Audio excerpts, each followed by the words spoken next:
आज हम बात करेंगे अतुल सुभाष के बारे में। वो अतुल सुभाष जिसके बारे में आज पूरी इंडिया बात कर रहा है। अतुल सुभाष कोर्ट का चक्कर लगाते लगाते और पत्नी के लिए पैसे नहीं जमा कर पाते हैं और अपनी जो है वो सुसाइड कर लेते हैं। सुसाइड तो करते हैं लेकिन उसके साथ साथ बहुत सारे सवाल छोड़ जाते हैं।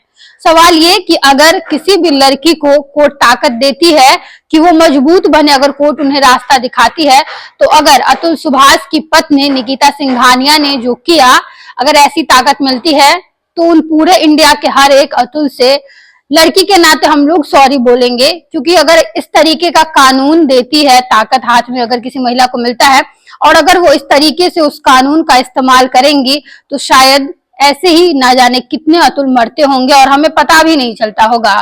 पता इसलिए चल पाया क्योंकि अतुल अपनी सुसाइड तो करते ही हैं लेकिन साथ साथ एक बहुत बड़ा वीडियो और बहुत सारे सवाल पीछे छोड़ जाते हैं। 3 करोड़ उनकी पत्नी जो है वो डिमांड करती है, बोलती है। वो बार बार, ऐसा पहली बार नहीं हुआ कि उनकी मृत्यु जो है वो पहली बार ऐसा कुछ मृत्यु होता है और लोगों को पता चलता है कि वो सुसाइड करने वाले थे। पहले भी वो बताए रहते हैं लेकिन उनके सुसाइड बात को जो है वो मजाक उड़ाया जाता है। यहाँ तक कि फैमिली कोर्ट की जो जज होती है वो भी मजाक उड़ाती हैं। अतुल बहुत बड़ा चिट्ठा छोड़कर गए हैं जिसमें वो बहुत सारे सवाल खड़ा कर रहे हैं। उनकी पत्नी 3 करोड़ रुपए का डिमांड करती है, बच्चे से मिलने नहीं देती रहती है और कहती है अगर सुसाइड करोगे तो कर लो, उसके बाद सारा जायदाद मेरे नाम पे ही होगा।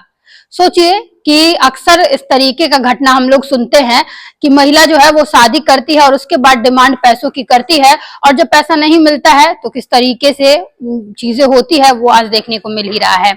आप लोग क्या सोचते हैं कि ऐसा कितना कुछ होता होगा इंडिया में और हमें पता भी नहीं चलता होगा। लास्ट में अतुल यही बोलकर चले गए कि अभी भी जस्टिस जो है वो बाकी है।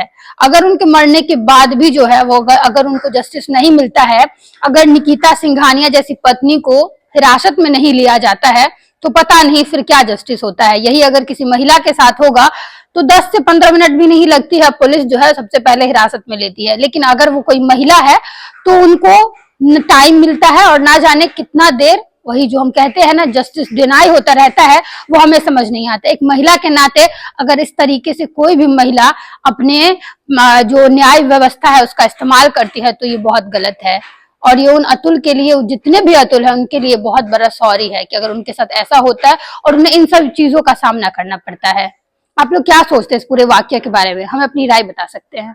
इतना ही नहीं, अतुल जब कोर्ट का दरवाजा खटखटाते हैं तो उन्हें जो है वो जज से ही उल्टा पैसे मांगे जाते हैं। जज बोलती है कि 3 करोड़ रुपया अपनी पत्नी को दे दो, 5 लाख रुपया मुझे दे दो, सारे प्रॉब्लम जो है वो सॉल्व कर दिए जाएंगे। सोचिए कि हम जब कोर्ट का दरवाजा खटखटाते हैं तो हमें क्या जवाब मिलता है। लास्ट में अतुल यही कहकर जाते हैं कि अगर मुझे न्याय नहीं मिला तो मेरे जो अस्थि हैं उसे कोर्ट के किसी गटर में डाल देना। क्योंकि मरने के बाद भी अगर किसी को न्याय नहीं मिलता है तो आखिर इंसान क्या करेगा। अतुल बैंगलोर में जॉब करते थे और बहुत ही अच्छी कंपनी में जॉब करते थे लेकिन उन्हें बैंगलोर से ना जाने कितने बार दौड़ाया जाता था कोर्ट के चक्कर के कारण।